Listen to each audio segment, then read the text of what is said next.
Donc effectivement, bon, alors, vous-même, ce thème du colloque, est-ce que ça vous inspire, ce thème du colloque? C'est évidemment un thème qui interpelle tout le monde, parce que la crise, c'est vrai que la crise ça interpelle tout le monde, mais bon, moi je suis fils de commerçant et j'ai toujours entendu dire, déjà tout petit, c'est la crise. Donc j'ai toujours entendu c'est la crise. Donc je pense qu'elle est un peu plus forte maintenant. Oui. Et ça interpelle encore un petit peu plus, mais la crise, c'est un éternel recommencement. Et je pense aussi que il faut un petit peu oser aller de l'avant, parce que, vous savez, il y avait une histoire qu'on racontait en Belgique, c'était quelqu'un qui vendait des frites, et il avait un commerce qui marchait énormément, et il commençait à vendre ses frites le matin, et souvent c'était jusqu'à 20h qu'il vendait ses frites, et il achetait des kilos et des kilos de pommes de terre, et son fils lui dit, tu penses pas que tu devrais faire attention parce que tu passes des contrats pour acheter plein de pommes de terre, mais c'est la crise. Et des provisions. C'est la crise, alors tu devrais peut-être faire attention parce que tes pommes de terre vont devenir mauvaises si tu ne les vends pas. Et il a commencé à prendre moins de pommes de terre, il a moins préparé à l'avance, et donc il avait fini toujours un petit peu plus tôt. Et de plus en plus, et tous les jours, il finissait presque un petit peu plus tôt. Et puis après un certain temps, au lieu de travailler jusqu'à 20h, il travaillait peut-être jusqu'à 17-18h. Et puis alors il a dit à son fils, tu as raison, tout compte fait, c'est la crise.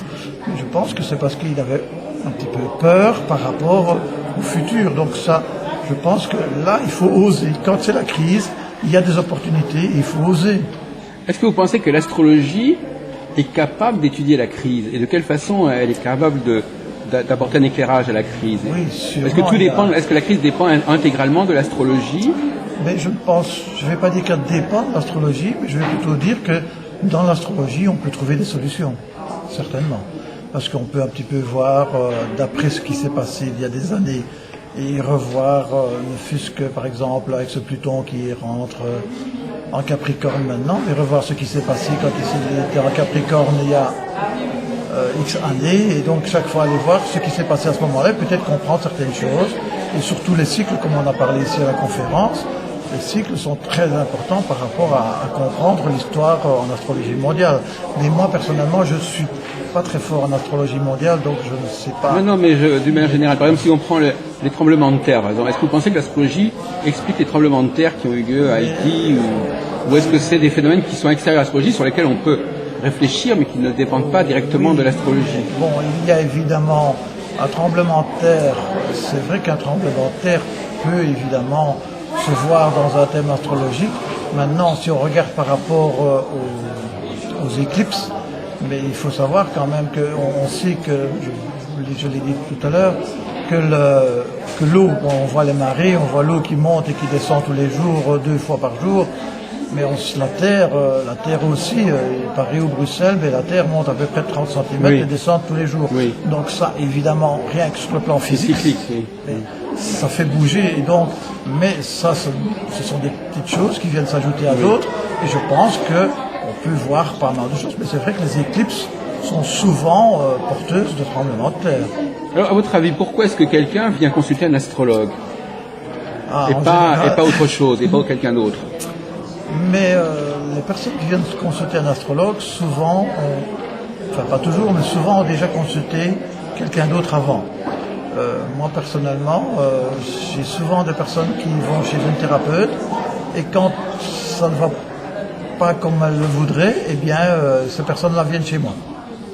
Et on essaye de trouver ce que la thérapeute n'a pas trouvé. Et pourquoi est-ce qu'elles viennent vous voir? C'est au nom d'une certaine idée qu'elles se font de la science astrologique, d'un certain imaginaire par rapport au cosmos? En fait, la thérapeute est quelqu'un qui vient chez moi chaque année, et je lui ai fait découvrir certaines choses, et puisqu'elle est contente, eh bien, elle transmet ça à ses patients, et c'est comme ça qu'ils arrivent chez moi, évidemment. Ah oui, vous êtes en synergie avec un thérapeute. Ah oui, d'accord. Donc presque en quelque sorte, vous travaillez sous la surveillance du thérapeute. C'est presque ça. C'est une bonne chose, c'est une bonne idée. C'est presque ça, parce que toutes les consultations sont enregistrées. Et je pense qu'enregistrer une consultation, c'est mieux, parce que d'abord, ça nous oblige à ne pas dire de bêtises, mais aussi la personne qui vient avec ses archétypes et qui entend tout par rapport aux archétypes qui sont intérieurs à elle et qui n'entend pas certaines choses, quand elle réécoute après, peut parfois entendre des choses qu'elle n'a pas entendues lors de la consultation. Et ça, je pense que c'est primordial, parce qu'il y a énormément de personnes qui viennent en consultation, et quand elles sortent, elles n'ont pas entendu la moitié de ce que l'on a dit. Oui.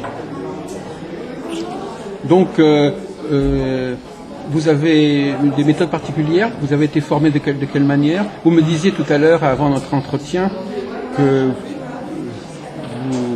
vous aviez eu des formations avec un certain nombre de personnalités du milieu astrologique.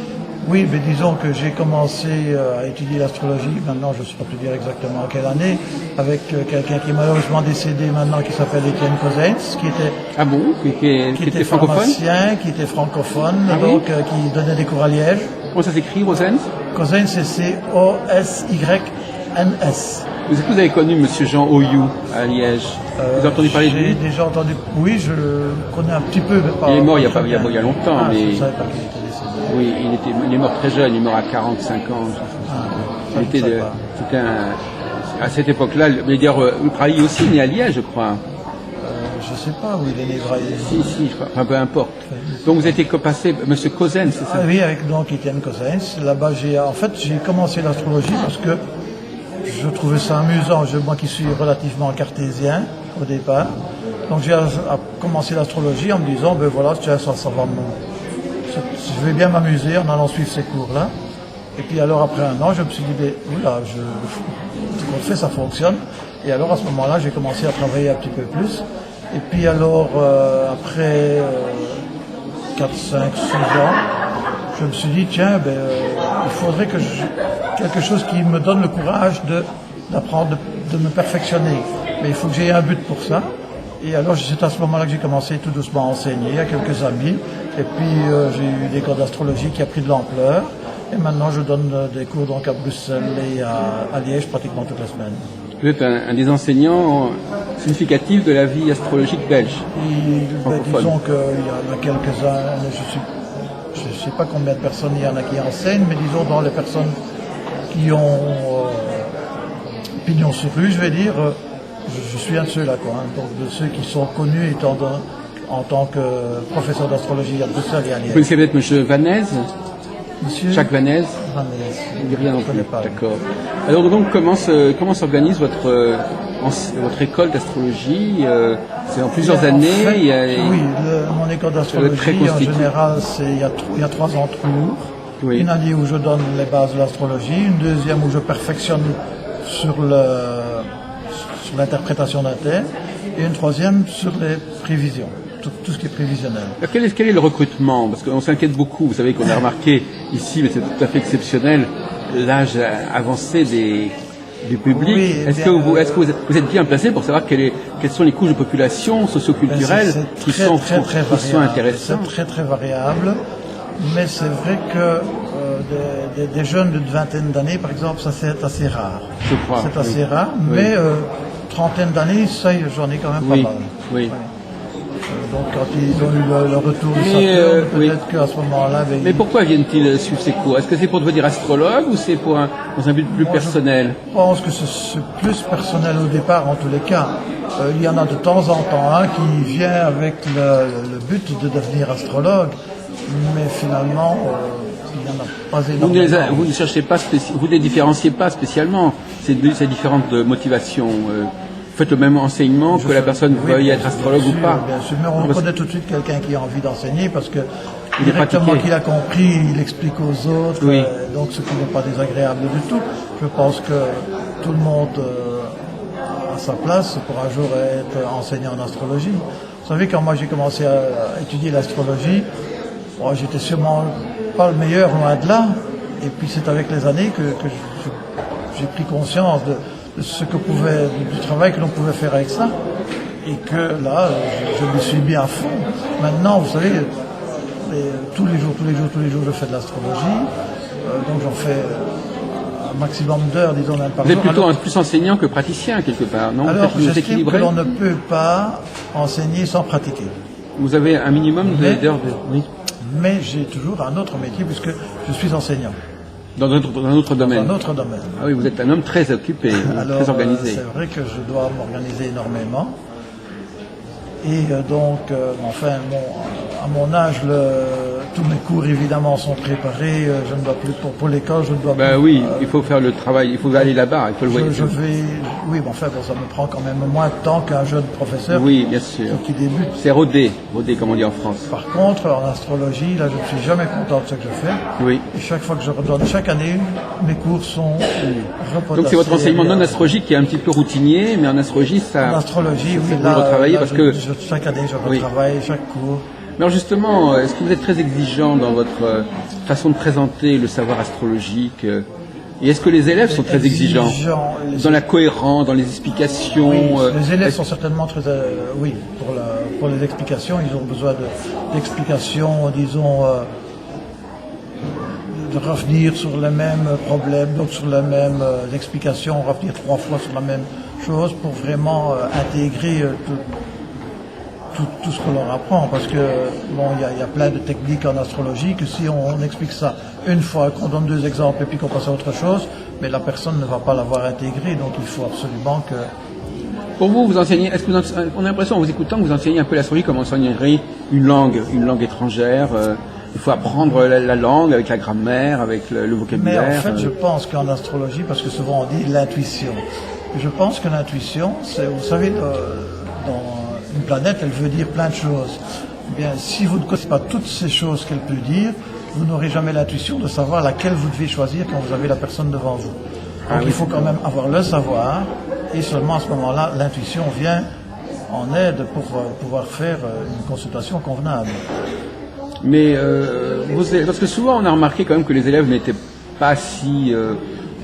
ils n'ont pas un esprit critique toujours très très développé. Et quand vous leur dites que telle planète est maîtresse dans tel signe ou que le zodiaque est comme ça et pas autrement, ils assimilent l'information, mais ils ne la mettent pas forcément en question.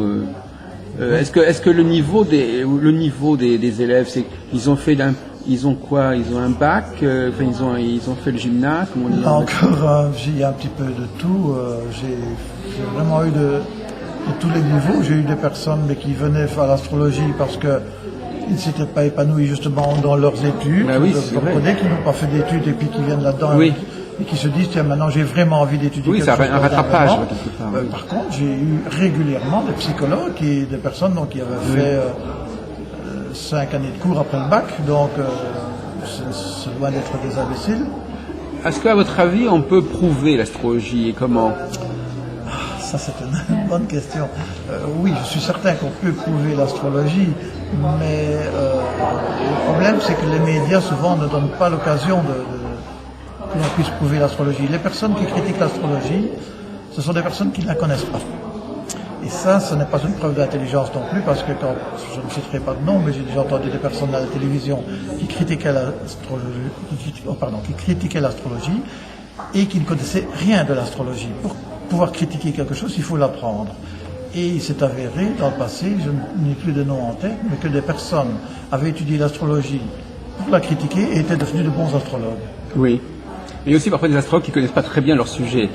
Ils ne maîtrisent pas très bien leur savoir. Aussi, maintenant, dans l'astrologie, tout le monde n'est pas d'accord sur tout, et ce n'est peut-être pas plus mal comme ça. Oui, c'est vrai. Mais il y a aussi des astrologues qui mélangent certaines choses. Moi, je suis très sévère avec mes élèves sur le fait de ne pas confondre, par exemple, signe et maison. De confondre, vous voulez dire? Oui. Si vous prenez certains livres, je ne vais pas non plus dire de qui, mais un astrologue très connu en France qui a fait pas mal de livres avec de belles couvertures, très bien présentées. Et quand on lit ces livres, on s'aperçoit qu'il ne fait pas de différence entre une maison et un signe. Oui, c'est à la mode. Là, ça, je trouve que c'est vraiment très très dommage parce qu'il y a de grosses différences. Si on remonte dans les écrits anciens, moi j'aime bien de lire des traductions de livres anciens, mais c'était tout à fait différent. C'était deux choses qui n'étaient même pas mélangées. Ils ne parlaient même pas d'analogie à ce moment-là. Donc, moi, je pense qu'il y a réellement des analogies, mais analogie ne veut pas dire que c'est la même chose. Vous ne faites pas la relation entre la maison 9 et le Sagittaire, par exemple, Monsieur Michel. Il y a certainement une relation dans le sens que si on a une planète en Sagittaire, elle va agir à la façon Sagittaire, c'est-à-dire qu'elle va se mettre un but souvent lointain. Bon, avoir un but lointain et aller à l'étranger, mais il n'y a qu'un pas. Mais le Sagittaire n'est pas l'étranger. J'ai déjà entendu des personnes qui disaient, vous avez une Vénus en Sagittaire, vous allez tomber amoureuse d'un étranger. Non, ça ce sont des bêtises, ça n'a rien à voir. D'ailleurs, les maisons sont un peu le côté divinatoire de l'astrologie par certains côtés, parce que c'est quelque chose de beaucoup plus concret que le. Mais je pense quand on parle de tout en astrologie est un petit peu divinatoire. J'ai déjà remarqué, par exemple, en astrologie horaire, que quand quelqu'un venait me poser une question en astrologie horaire, les personnes qui me faisaient confiance, eh bien, ça réussissait admirablement bien. J'avais une réponse très claire dans le thème. Et les personnes qui venaient presque pour me tester, eh bien là, ça ne fonctionnait pas, parce que c'était des personnes qui venaient avec une question, et la question n'était pas réellement celle qu'ils posaient, c'était peut-être intérieurement, leur vraie question, c'était de savoir est-ce que ça marche ou est-ce que ça ne marche pas. Et si on ne vient pas avec une vraie question en astrologie horaire, ça ne fonctionne pas. Il y a aussi la question, comme vous dites, de la relation entre le client et l'astrologue, et c'est une coopération. Si vous avez un client, est-ce que vous croyez que les clients, parce que c'est une question qu'actuellement qu'on se pose, parfois les clients, est-ce qu'ils veulent vérifier que ce qu'on leur dit résonne en eux, ou est-ce qu'ils cherchent des propositions, des suggestions sur comment on irait voir, par exemple, pour acheter une nouvelle voiture ou une nouvelle robe, on dit tiens, celle-là elle me plairait, elle me convient bien. Ce qui nous convient, c'est pas forcément ce que nous sommes, c'est quelque chose qui nous attire. Je pense que, comme c'est écrit dans beaucoup de textes anciens, ce qui nous arrive, c'est ce que l'on est. Et il n'y a rien qui nous arrive qui n'est pas indiqué dans le thème natal. Ah oui, donc, et ce qui nous attire aussi, à votre avis. Ce qui nous attire aussi. Si une personne se marie et tombe toujours sur quelqu'un qui est quelqu'un de brut, une brute, et qui va battre toujours sa femme, eh bien, cette dame-là risque, si elle ne prend pas conscience que dans son inconscient, elle va vers ces personnes-là, mais il faut qu'elle prenne un petit peu conscience de tout ça, et à ce moment-là, changer. Je pense que pour changer, il faut vraiment se connaître. Si un libre arbitre, par exemple, on a de libre arbitre que si on connaît son inconscient. Si on ne connaît pas son inconscient, si on ne sait pas comment on va agir automatiquement, mais on n'a, pour moi, pas réellement un libre arbitre. Il n'y a pas que l'astrologie qui peut faire prendre conscience, il y a plein d'autres techniques, mais l'astrologie est un très bon outil pour connaître justement cet inconscient et pour ne plus refaire les mêmes bêtises. Alors justement, à ce propos, à votre avis, qu'est-ce qui provoque justement chez une personne une crise? C'est ce qu'elle n'a pas compris quelque chose? C'est parce qu'on est en train de s'interroger pendant ce colloque sur les causes d'une crise. Il y a des gens qui disent que c'est parce que la personne refuse un processus qui devrait avoir lieu, ou au contraire parce que la crise est déjà... Parce qu'en fait, la question de savoir si l'astrologie nous indique la crise, ou est-ce qu'il y a quelqu'un qui disait ce matin, je crois qu'il n'y a pas de choses il n'y a pas de crise en soi, c'est des situations qui peuvent provoquer une crise, mais qui ne la provoquent pas automatiquement. Mais en général, c'est indiqué dans le thème au départ. Et je pense que c'est vrai que quand on voit beaucoup de carrés dans un thème ou des oppositions, mais évidemment, on aura beaucoup plus de moments de sa vie où on aura des difficultés. Mais c'est aussi des moments où on peut grandir. Tout le monde le sait maintenant. Tout le monde est d'accord là-dessus. Avant, les astrologues, quand ils voyaient un carré, ils disaient « Oh, c'est quelque chose de maléfique, etc. » Maintenant, on sait que, bon, c'est vrai que c'est quelque chose de dur, mais c'est quelque chose qui permet de grandir. Par contre, j'ai déjà vu l'inverse aussi, des personnes qui avaient des thèmes trop beaux, avec des magnifiques trigones, et qui, en fin de vie, le moindre petit problème qui leur arrivait, ils étaient perdus. Alors que quelqu'un qui dure toute sa vie, mais qui a progressé, et qui, grâce à l'astrologie, parfois a compris certaines choses, et qui a su surmonter l'obstacle, ces personnes ont grandi, elles ont des qualités qu'elles n'auraient jamais eues si elles n'avaient pas eu ces obstacles dans la vie.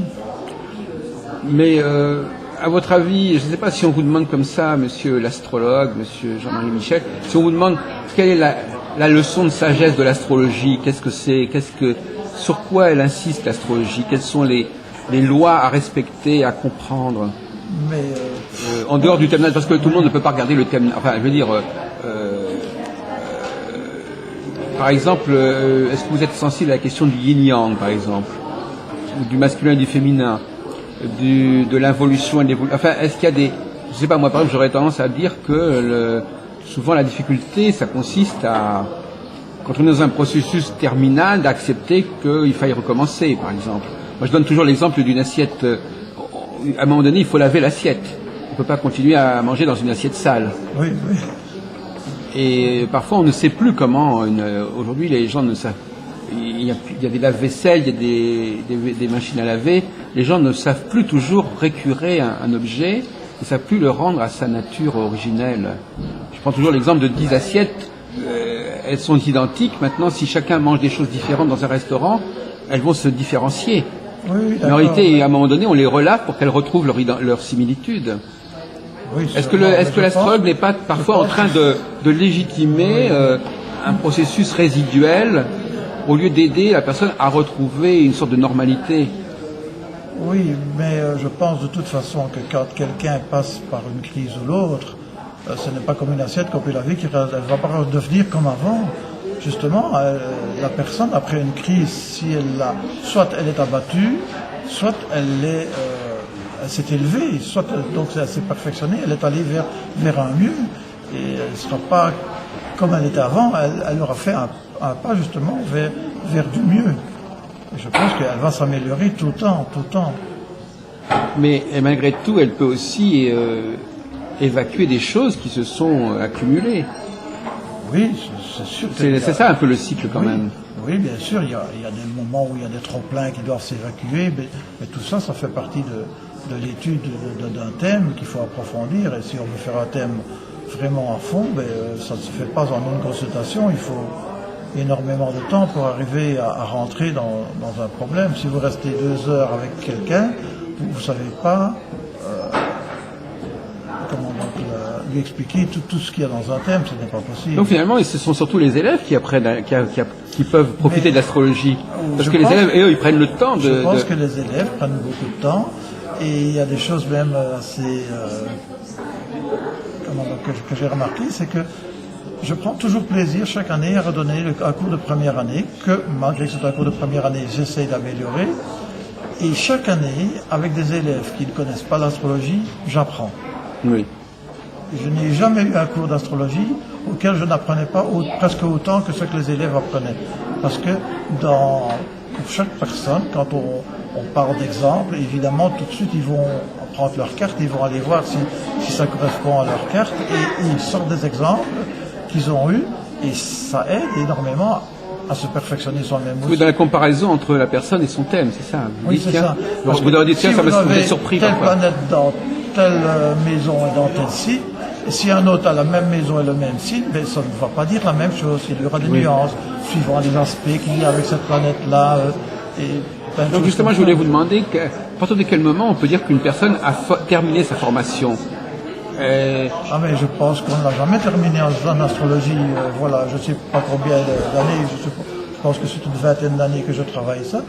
Et je pense que je ne connaîtrai jamais tout, c'est pas possible. Non, mais je veux dire, en tant que professeur, un élève, quelles sont les connaissances qu'il doit acquérir et quelles sont celles qu'il faut lui laisser acquérir dans sa pratique? Mais je pense que quand j'ai fait un cycle de 3 ans avec un élève, je pense qu'à ce moment-là, il est apte à savoir ce qui est bon et ce qui n'est pas bon. Mais disons, avoir s'il prend un livre par exemple, de savoir, tiens, ce livre-là, il est bien ou il n'est pas bien. Et donc celui-là, si on voit un livre où on voit par exemple des nœuds lunaires, et qu'on dit le nœud lunaire, le nœud nord, dans tel signe ou dans telle maison, ça veut dire ça. Mais moi je dis déjà au départ, ça, ce n'est pas bon. Pourquoi? Parce que, encore une fois, on mélange signe et maison. Ce n'est pas la même chose, il y a des nuances très importantes. Donc il y a plein de choses comme ça qu'il faut vraiment faire très attention. Alors justement, à ce sujet, j'ai un ami qui s'appelle Jean-Marie Le Pelletier, qui a votre même prénom que vous, qui habite à Nantes. Lui, il a développé de façon beaucoup plus radicale cette différence entre maison et signe. Parce que lui, il considère qu'au moment de la naissance, c'est les positions en maison qui sont les plus importantes, voyez-vous, parce que ce sont celles qui bougent le plus. Oui, on peut changer de maison en quelques minutes ou en quelques heures, alors qu'on ne change pas de signe. Une reine ne change pas de signe moi, comme ça. Je ne dirais pas que c'est plus important, c'est autre chose. Ce n'est pas la même chose. Et c'est plus personnel. Le signe va montrer de la façon de comment on conçoit le domaine qui est la maison. Si c'est par exemple le signe du descendant, mais on va voir, ce signe va nous montrer comment on conçoit la relation à l'autre. Donc le descendant, c'est le signe donc, de rencontre avec les autres, c'est le signe du couple, c'est le signe enfin, vous savez tout ce que veut dire le descendant. Eh bien, c'est comment je conçois cette rencontre avec l'autre que va m'expliquer le signe où commence, donc où il y a la pointe de la maison 7. Et donc, on n'est pas du tout dans un même domaine. Là, on voit deux choses tout à fait différentes. C'est un petit peu comme les personnes qui disent à 40 ans, on devient plus son ascendant que son signe solaire. Je pense que ce sont deux choses tout à fait différentes. Le soleil, c'est son but intérieur, c'est le centre de l'être même, alors que l'ascendant, c'est comment il se montre aux autres, c'est sa personnalité extérieure.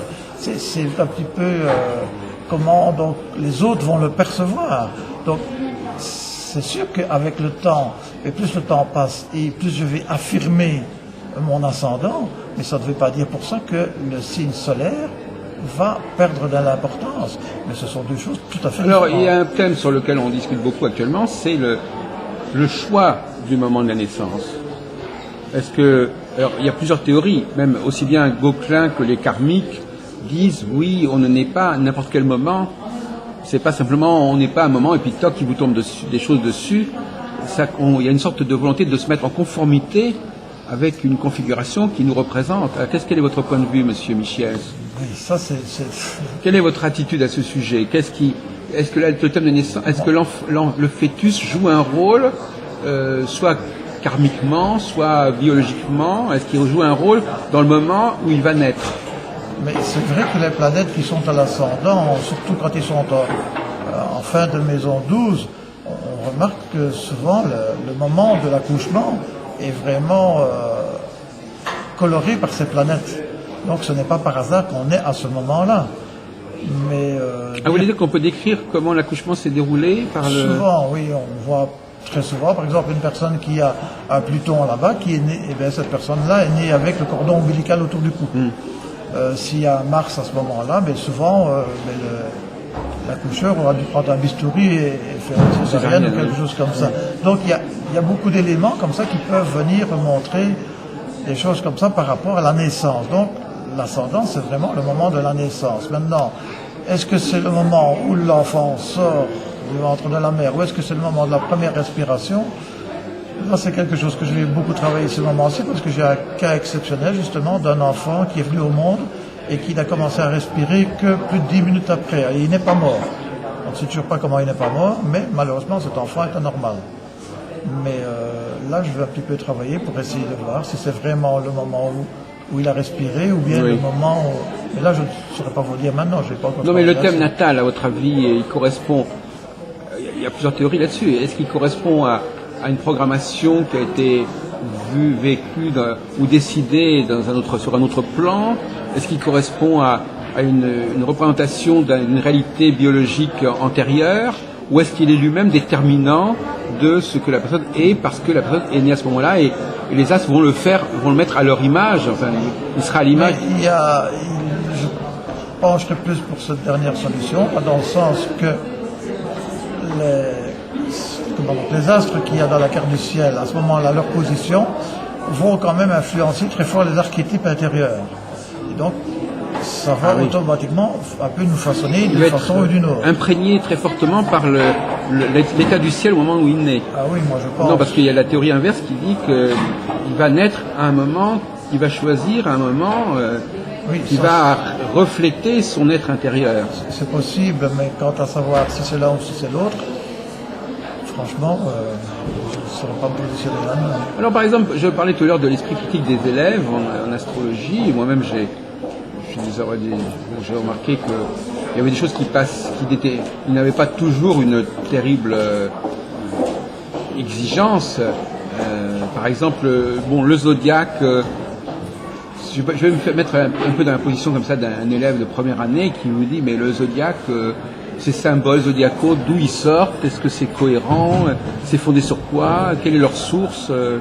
Vous-même qui avez étudié, je crois, l'histoire de l'astrologie. Mais tout ça, ça fait partie évidemment de l'enseignement qu'on donne en première année. donc expliquer tout, comment ça a été découvert, quand on a découvert le moment où, donc l'origine des signes et tout ça, c'est important. Dans le livre qui est d'ailleurs vendu ici, le livre voilà que j'ai oublié son nom, qui est organisateur ici, Yves Lenoble, sur l'origine du zodiaque par exemple. C'est un beau livre à lire pour voir un petit peu l'époque où on a fait ça. Et c'est même parfois quelque chose que le fait d'avoir lu ce bouquin. Quel bouquin? Donc c'est un livre sur l'origine des signes en astrologie. Je connais pas ce livre. Non, il y a le livre de Ptolémée, mais... Non, ici, c'est un livre, c'est photocopié, c'est pas mal. Et là, voir ça. Dans ce bouquin, on parle que c'est environ donc entre 400 et 500 ans, peut-être avant Jésus-Christ, on a fait les signes. Si on pense à la précession des équinoxes, par exemple, ça pose un petit problème parce que la plupart des calculs pour la précession des équinoxes datent de 200 ans après Jésus-Christ. Et pourquoi est-ce que ça ne daterait pas du moment où on a fait les signes? Parce que à peine on a décidé que les signes étaient comme ça, mais tout a commencé à bouger à ce moment-là. Donc, on devrait calculer la précession des équinoxes par rapport au moment où on a créé les signes, ce qui serait plus logique. À propos de précession des équinoxes, est-ce que vous vous intéressez aux étoiles fixes? Oui, mais je n'ai pas encore assez travaillé que pour vraiment... mais il y a des choses très pertinentes par rapport aux étoiles fixes. Il y a quelqu'un que vous avez déjà interviewé, qui est Eric Panicki, qui a beaucoup travaillé ça en Belgique, et il est arrivé à des résultats assez incroyables avec les étoiles fixes. Oui, c'est parce que finalement le zodiaque, c'est surtout une réalité terrestre. C'est-à-dire, par exemple, c'est les saisons. Est-ce que c'est intéressant d'étudier Saturne dans le signe zodiaco alors que ça ne correspond pas au cycle de Saturne? C'est un plan différent. Oui, bon, c'est vrai, mais bon, maintenant, si on regarde ça par rapport au système qu'ils ont en Inde, et ce sont deux systèmes tout à fait différents, qui se font dans des zodiaques tout à fait différents, et on ne peut pas faire l'astrologie comme on l'a fait ici, avec un thème, avec la Yanamsa, faire comme donc ils le font en Inde. Ce sont deux choses tout à fait différentes. Je pense qu'on ne peut pas prendre une technique et la mettre dans un décor et changer de décor comme on veut. Donc vous distinguez les planètes, enfin les maisons, les signes, et même les signes, c'est pas forcément réductible à la question des saisons. Ah, pour moi, les signes, c'est fonction des saisons. Ah oui, d'accord. Donc quel intérêt y a-t-il à étudier une planète comme Saturne ou comme Pluton, par exemple, on dit que Pluton en Capricorne, le Capricorne, ça ne fait sens que pour le Soleil, en fait. Oui, c'est par rapport aux saisons, bien sûr, mais enfin, bon, si on regarde ce qui se passe dans le monde, si on regarde la symbolique de Pluton, la symbolique du Capricorne, mais on s'aperçoit qu'il y a quand même... Ah oui, c'est comme ça, vous vérifiez en fait. Oui, il faut bien sûr, il faut que ce soit parlant, mais c'est parlant, tout le monde le voit. Ah oui, c'est ça, donc oui. Mais ça n'empêche que les étoiles fixes, si vous avez une étoile fixe qui est à l'ascendant ou au milieu du ciel ou encore au descendant au moment de votre naissance, ces étoiles fixes vont être très importantes dans votre vie. Et ce sont des choses dont on ne tient pas souvent compte et c'est dommage. Oui, bien sûr. Et vous êtes attaché beaucoup d'importance à l'axe, avec monsieur, on en a parlé ce matin avec monsieur Leroy, l'axe des nœuds. C'est un truc qui prend une importance incroyable dans la... C'est vrai que l'axe des nœuds c'est quelque chose de très important. Et comme je vous l'ai dit au départ, j'étais relativement cartésien. Maintenant, j'ai un petit peu changé. Mais au début, je m'étais dit, mais il y a sûrement une autre solution aux nœuds. On devra sûrement trouver quelque chose d'autre pour expliquer les nœuds. Et j'avais un petit peu cherché. Et j'avais remarqué que la plupart des personnes dont je faisais le thème avaient des problèmes dans leur famille où il y avait le nœud sud. Donc comme s'ils arrivaient avec comme s'il y avait eu un problème et que ce problème, ils auraient énormément travaillé ça, en tous les cas dans leur enfance, entendu parler de ça, et donc c'était quelque chose qui se passait vraiment très bien puisqu'ils avaient été un petit peu baignés là-dedans je me dis, tiens, bon, mais ça c'est peut-être une autre solution pour expliquer, mais si l'âme se réincarne, bien sûr qu'elle va choisir une lignée, une famille dans laquelle il y a cette problématique, si elle veut résoudre cette problématique qu'elle a eue dans une vie antérieure. Elle va choisir une lignée où il y a la même problématique, donc à l'époque, je n'avais rien trouvé d'exceptionnel. Je croyais avoir trouvé quelque chose de nouveau, mais non, c'est pas du tout ça. Et donc, je pense que les nœuds peuvent nous parler énormément de beaucoup de choses. Et c'est vrai que quand on regarde le transit des nœuds, ils sont très très très parlants, parfois même plus parlants que l'étude des nœuds dans un thème natal. Oui, c'est ce que disait Mme Fallon, Astrid tout à l'heure. Elle parlait de l'importance qu'elle accorde dans son travail au cycle des nœuds. Le cycle des nœuds, elle travaille énormément ça. Oui. Mais je pense qu'en astrologie, tout est important. Je pense qu'il n'y a pas des choses qui ne sont pas importantes. Je crois que tout est important. Par exemple, ce que l'exposé de Mme Clavel, Mme Garel sur les astéroïdes, ça ne vous gêne pas? Ces histoires de Vesta, de Junon? Non, ça ne me gêne pas du tout, d'autant plus que je les ai déjà étudiés. Pour le moment, ça n'est plus sur mon site, mais sinon j'avais fait toute une étude qui était sur mon site, mais comme on est en train de le remettre à neuf, oui. Donc j'ai un site qui s'appelle www.astrocours.be. Anthropo, justement, comme monsieur Labouré. Monsieur Oyou avait créé l'Institut national d'anthropocryptologie à Liège, justement. Vous êtes dans la tradition de l'astrologie liégeoise. Mais donc... l'INAC. Et là, donc, sur le site, j'avais donc fait un travail que j'avais été un petit peu chercher partout, notamment dans le premier livre que j'avais lu là-dessus, c'était le livre de monsieur Billon, qu'on ne voit plus, je ne sais pas pourquoi, qui était... Nous, on l'a vu récemment dans notre colloque. Par rapport aux astéroïdes, il avait fait un travail extraordinaire. Maintenant, ce qui le gênait un petit peu, c'est qu'on ne l'appelait jamais que pour les astéroïdes, alors qu'il avait beaucoup d'autres idées. Mais donc j'avais commencé à étudier un petit peu les astéroïdes avec son livre, et puis j'étais voir un petit peu partout ce qui se passait. Il y a un astrologue dont je ne retrouve plus le nom, un Canadien. Un astrologue canadien qui travaille énormément les astéroïdes, qui m'a aussi beaucoup appris, mais je ne retrouve plus sur son nom. Et donc j'ai cherché un petit peu dans la mythologie, tout ça, et je pense que, encore une fois, j'ai testé ça par rapport à des élèves, et je me suis aperçu que c'était très pertinent aussi. Mais, oui, effectivement. Mais finalement, vous qui étudiez les textes anciens, vous m'avez dit, je ne sais pas, vous connaissez peut-être Robert Rand et ce qu'il a produit.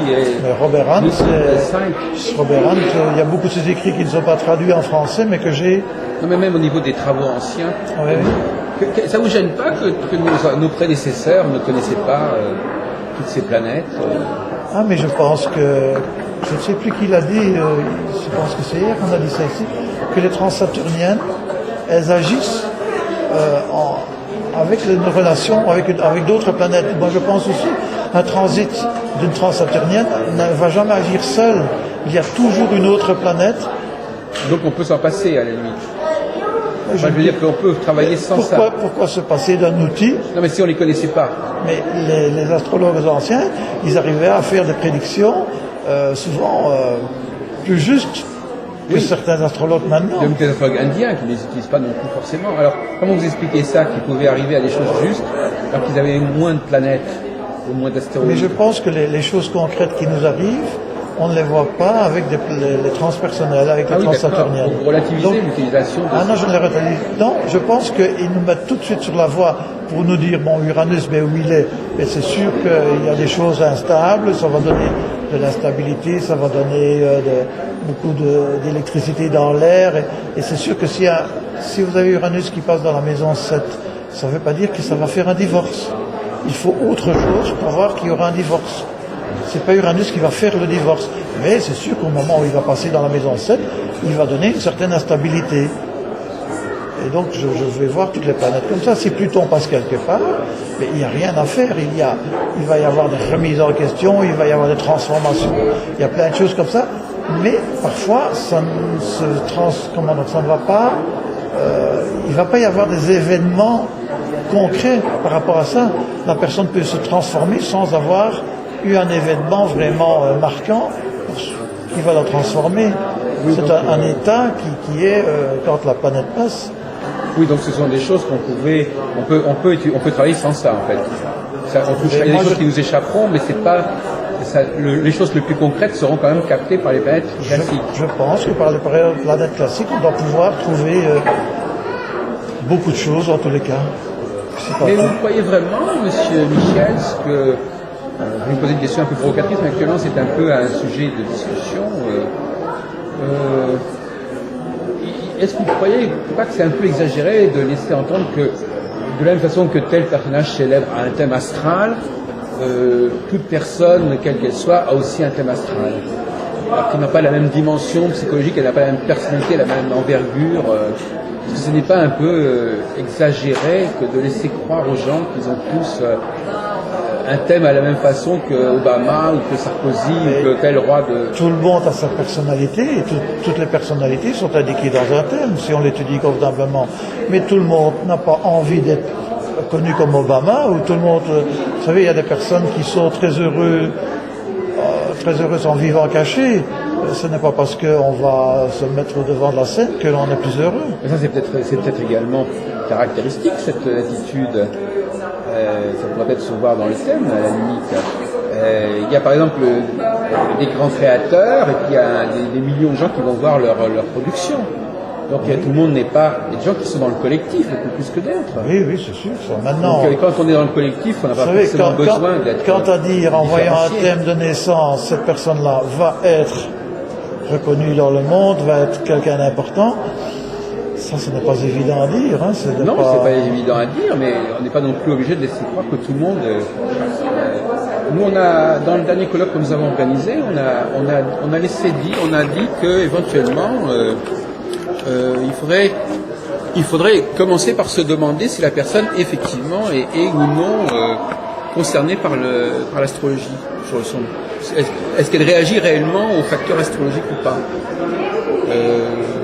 En voyant par exemple s'il y a des grands cycles, des choses fondamentales qui ont des répercussions sur elle ou pas, par exemple. Et moi je pense que tout le monde réagit. Si vous prenez le thème de n'importe qui, si vous prenez le thème de quelqu'un de connu, il n'en a peut-être que faire de l'astrologie, et c'est pas pour ça que son thème ne va pas fonctionner. Non, pas du tout. Mais au contraire, l'astrologue pourrait se poser... Moi je donne toujours l'exemple du cancérologue. Vous allez voir un cancérologue, vous dites parce que vous avez un souci, vous avez une inquiétude, il va vous dire si vous avez ou non le cancer, ou à quel état vous en êtes. Il ne va pas automatiquement vous dire que vous avez le cancer. Non, sûrement. Donc un astrologue n'est pas obligé d'affirmer automatiquement que vous dépendez de ses services. Ah, mais ça, je pense que justement, il ne faut absolument pas mettre de dépendance si quelqu'un vient vous voir en consultation. Vous êtes là pour le guider, pas pour prendre des décisions à sa place, en tous les cas. Oui, mais enfin, vous allez quand même vous servir du thème astral. On va se servir du thème astral pour le guider, pour essayer de faire pour qu'il comprenne les choses qui sont en lui. Mais toutes les initiatives que la personne doit prendre, c'est elle qui doit les décider, c'est pas l'astrologue qui doit décider pour elle. D'accord, non, mais ce que je voulais dire que l'astrologue peut décider que la personne relève de son métier ou pas. Il pourrait se déclarer incompétent. Ça m'est déjà arrivé de voir des personnes et où il y avait des problèmes de compréhension. Et j'ai déjà eu le cas d'une personne, chaque fois que je disais quelque chose, elle me contredisait. Puis je me dis, là, il faudrait que je fasse quand même attention, il y a quelque chose qui ne va pas. Et en fait, elle avait son mercure en carré avec le mien. Ah oui. Et là, c'est vrai que... Et là, j'ai dit, écoutez, je pense que vous devriez aller voir un autre collègue et d'aller voir quelqu'un d'autre parce que je pense que le message ne passe pas entre nous. Oui. Et il ne faut pas être gêné pour ça. C'est sans doute que ma façon de vous expliquer n'est pas la bonne. Et il y en a d'autres qui vont avoir un autre langage, qui ont un autre mercure que moi, et donc un autre outil ça va passer beaucoup mieux. Il n'y a pas de honte à ça. Je pense qu'il n'y a rien à faire. Il y a des personnes avec qui... Oui. Je pense d'ailleurs qu'il ne faut pas vouloir changer les autres. Quand vous êtes dans une assemblée, il y a des personnes avec qui vous avez des atomes crochus, il y en a d'autres avec qui ça ne va pas. Bon, il ne faut pas se disputer avec celui à qui ça ne va pas, il faut essayer de s'entendre avec celui à qui ça va. C'est tout. Donc il ne faut pas vouloir absolument être l'ami de quelqu'un qui a des conflits entre son thème et le vôtre. Alors justement, il y a une question aussi qui est assez délicate actuellement, qu'on discute pas mal dans le milieu astrologique, l'utilisation d'autre chose que d'astrologie. Vous savez, alors ça peut aller au tarot, ça peut être la numérologie, ça peut être la psychologie, enfin, on a l'impression que les praticiens ne peuvent jamais faire uniquement de l'astrologie, ils sont obligés de le combiner avec autre chose. Au départ, c'est ce que je me disais aussi, au départ je me disais, tiens, ce serait bien de savoir faire plein de choses, de faire du tarot, de faire l'étude, de l'écriture, des choses comme ça. Et puis alors je me suis dit après, le tarot est tellement l'astrologie est tellement complète, et tellement complexe et tellement compliquée que si on se met à tout, je dirais vraiment à tout bonheur, se met à tout. Et donc là j'ai abandonné. Oui. Est-ce que ça veut dire pour autant que seule l'astrologie intervient dans votre consultation? Est-ce qu'il n'y a pas d'autre chose au niveau de l'impression, de l'intuition, de la relation? Certainement, c'est sûr qu'on aborde un thème avec sa personnalité à soi aussi. Donc je pense que si vous avez quelque chose à entendre, vous allez aller chez un astrologue qui justement va vous dire ce que vous avez besoin d'entendre. Ce n'est pas par hasard que vous choisissez votre astrologue non plus. Oui, ah bon, oui d'accord, oui. Mais malgré tout, la consultation, comme vous dites, il y a quand même un travail du client aussi qui se présente, il fait un travail pour vous écouter, pour vous comprendre, pour participer, pour trouver que ça fasse écho en lui. Vous lui dites quelque chose, il faut qu'il se souvienne, qu'il connecte ce que vous lui dites avec ce qu'il ressent. Donc, on considère aujourd'hui que la pratique est quand même quelque chose d'interdisciplinaire. Enfin, je veux dire, c'est pour ça que l'astrologie n'est pas toujours... Dans la pratique astrologique, on ne peut pas dire qu'il n'y a que de l'astrologie. Non, sûrement pas. Il faut que... Bon, je pense que l'astrologue, dans tous les cas, doit avoir des qualités de... ça doit être quand même un fin psychologue pour ne pas faire du dégât, en tous les cas. Bon, moi, j'ai eu la chance... j'ai pas fait des grandes études en psychologie, mais j'ai quand même suivi pendant 2 années de cours de psychologie pour être enseignant. Et donc, le fait d'étudier la psychologie m'a certainement quand même un petit peu aidé. Alors, je ne sais pas si c'est mon ascendant Balance qui fait ça, mais j'essaie toujours d'apporter une harmonie à la personne qui vient me voir. Oui. Et j'essaie en tous les cas que quand elle sort de chez moi, elle se sente mieux que quand elle est rentrée. Voilà. C'est un critère de efficacité. Ce que je ne supporte pas, par exemple, c'est que quand quelqu'un dit « Ah ben c'est normal que tu aies tous ces problèmes-là, dans une vie antérieure, tu n'as pas fait ce que tu devais, donc tu es puni dans cette vie-ci », là je ne suis pas du tout d'accord avec ça. Je vais plutôt parler, donc, quand on revient, si on croit aux vies antérieures, mais si on revient avec des mémoires du passé, mémoires que l'on peut corriger, et en tous les cas, pas enfermer la personne dans ce genre de choses. Parce que si c'est une problématique de dire qu'elle est punie dans cette vie-ci, cette personne-là ne sait plus s'en sortir. Elle est enfermée dans son problème. Alors que si on lui dit qu'elle vient avec une mémoire du passé, et que cette mémoire-là, on va la corriger, on va essayer d'aller dans un sens positif, eh bien là, elle peut en sortir grandie. Donc on peut corriger certaines choses. Moi, je pense, en tous les cas, par la connaissance, on peut corriger certaines choses. Par la conscience, par la connaissance. Oui, la prise de conscience, bien sûr. Oui. Mais donc, vous ne pourriez pas vous définir comme un astrologue karmique, en tout cas. Non, pas nécessairement, mais je ne suis pas du tout contre tout ce qui est karmique. Mais je pense que dans les astrologues karmiques, il y en a qui font un travail extraordinaire, et par contre, il y en a d'autres qui font du dégât. Oui. Mais ça, il y a chez tous les astrologues. Et il est bien possible qu'un jour, j'ai fait quelque chose que je ne devais pas non plus. Je pense que personne n'est parfait. Oui, bien sûr, oui, effectivement. Mais c'est vrai qu'on peut se poser la question sur la finalité, en thérapie, on voit quelqu'un, c'est facile, on dit, voilà, cette personne-là avait un problème, elle a plus de problème. En astrologie, on a l'impression qu'on ne sait pas très bien comment si apprécier... un thème karmique pour avoir un objectif dans la vie, pour se sentir bien dans la vie, pour donner un sens à sa vie, c'est merveilleux. Donc vous avez l'impression, enfin votre idée, c'est que les gens, vous avez dit que les gens se vivent mieux leur vie, se vivent mieux eux-mêmes, c'est ça? Mais je pense que c'est à ça qu'il faut arriver, en tous les cas. c'est que les personnes se sentent mieux, que les personnes arrivent à passer des obstacles qui sont marqués dans leur vie et de les aider à passer ces obstacles-là. Mais est-ce qu'une seule consultation suffit Bien sûr que non. Tout à l'heure, vous sembliez être favorable à quelque chose de plus long, de plus développé. Mais je pense que quand on veut vraiment s'en sortir, il faut certainement 2, 3 consultations. Mais ça, la personne va le ressentir elle-même si elle doit revenir. Et parfois, elle va ressentir le besoin d'aller voir quelqu'un d'autre. Et peut-être que d'aller voir ce quelqu'un d'autre va lui apprendre d'autres choses que moi, je ne l'aurais pas dit. Et qu'est-ce que vous pensez, Jean-Marie Michel, qu'est-ce que vous pensez de la consultation par téléphone? Est-ce que c'est viable? Moi, personnellement, je n'aime pas. Mais parce que j'estime que il faut ressentir la personne qui est en face de soi pour pouvoir l'aider. Mais un premier contact, par exemple, éventuellement, un premier contact. Mais moi, personnellement, je n'aime pas. Oui.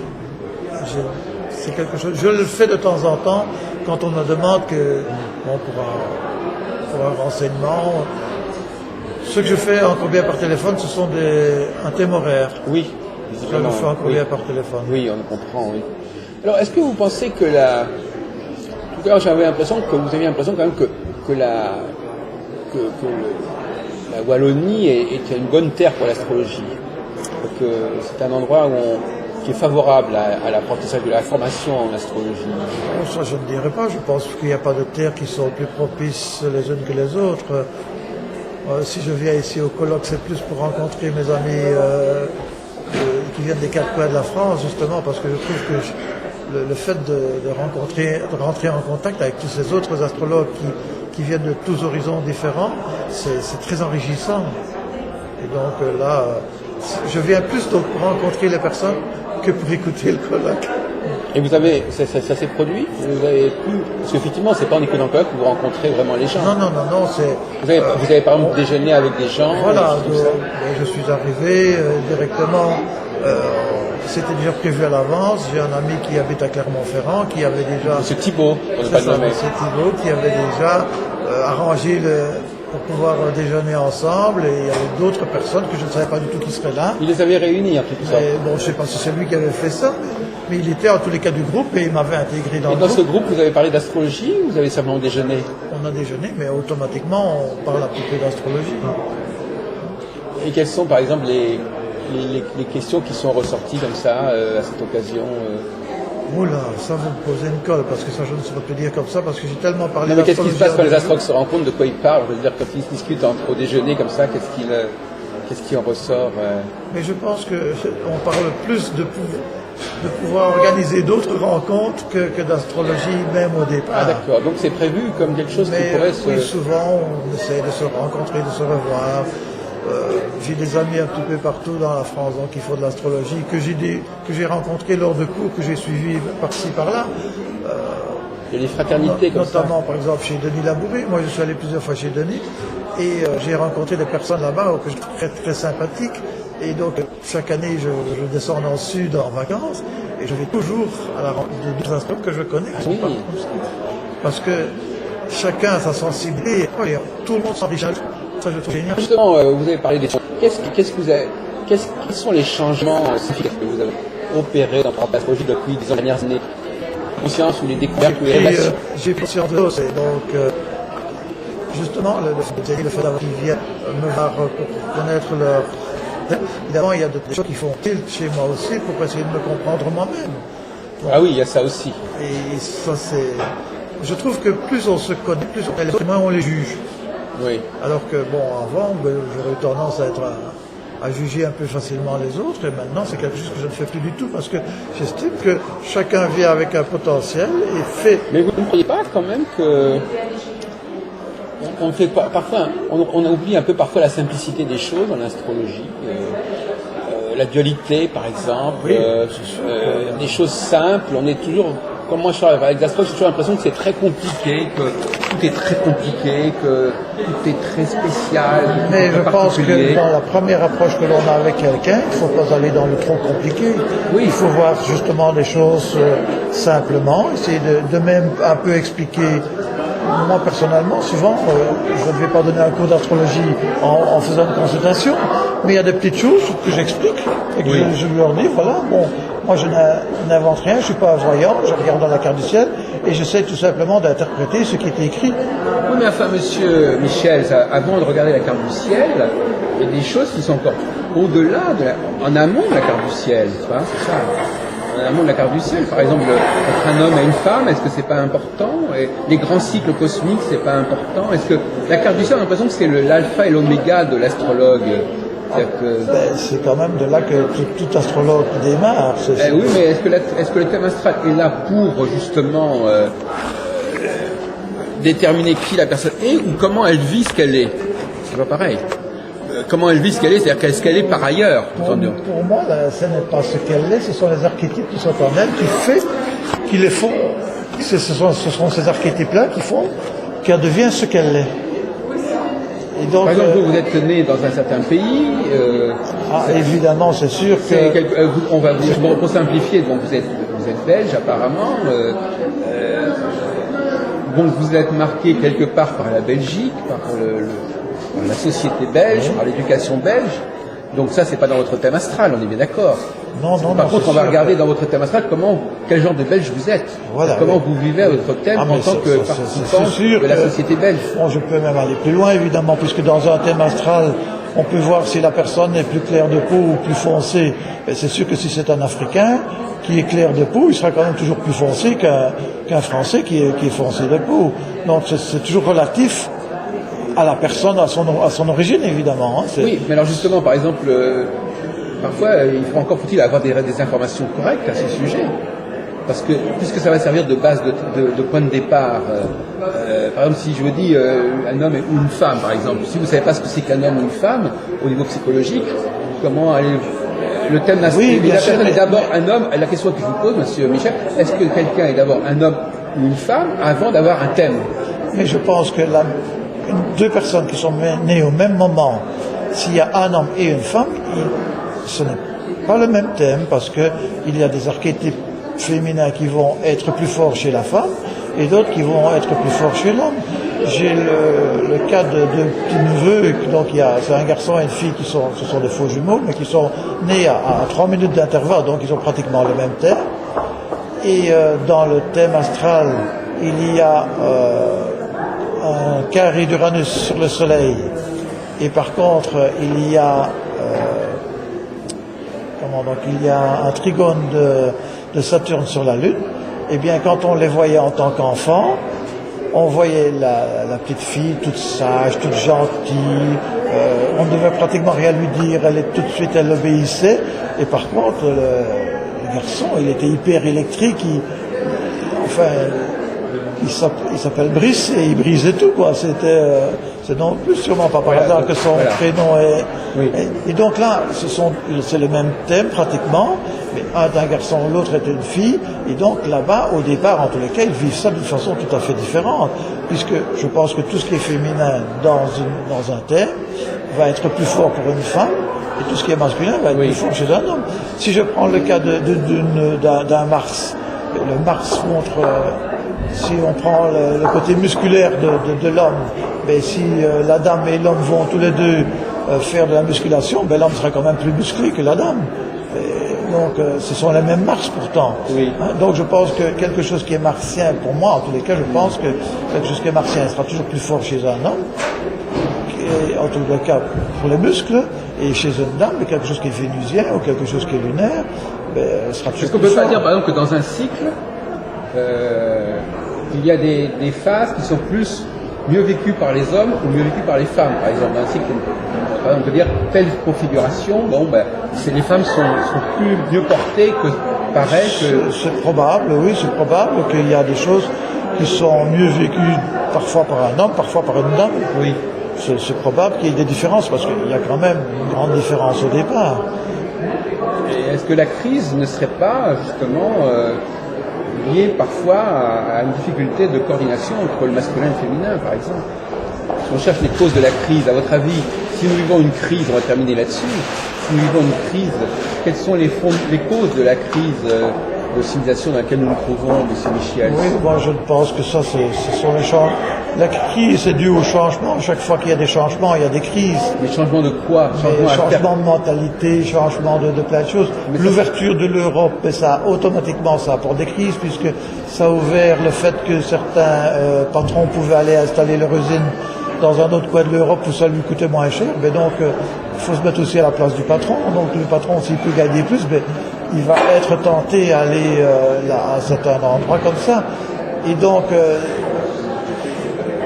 c'est un petit peu tout ça donc, qui fait qu'il y a des crises. Tous ces changements-là, chaque fois qu'il y a un changement, pour moi, il y a une crise. Oui, mais pourquoi il y a changement? C'est un peu le problème. Mais tout est cyclique et des changements, il y en a tout le temps. Mais qu'est-ce qui peut générer, par exemple, moi je dirais que lorsque je reviens à mon exemple un peu idiot de la lessive, quand il faut nettoyer quelque chose, c'est un peu critique, si vous voulez, hein, parce que on enlève des choses qui ont été accumulées. Imaginez par exemple, il y a des enfants qui veulent. Quelqu'un qui disait ce matin, quand on est déprimé, on ne veut pas se laver, ça va. Donc, imaginez que vous avez un enfant qui a accumulé des tas de choses dans sa chambre, il ne veut pas qu'on fasse le ménage, il ne veut pas qu'on mette de l'ordre. Bon, en insistant pour qu'il fasse de l'ordre, ça va créer une crise, une tension. Bon, et à ce moment-là, il va falloir insister pour que ça se fasse quand même. Donc, il y a des moments, et faire le ménage, c'est un peu revenir au point de départ du cycle. C'est un petit peu recommencer. Oui, c'est possible, c'est revenir.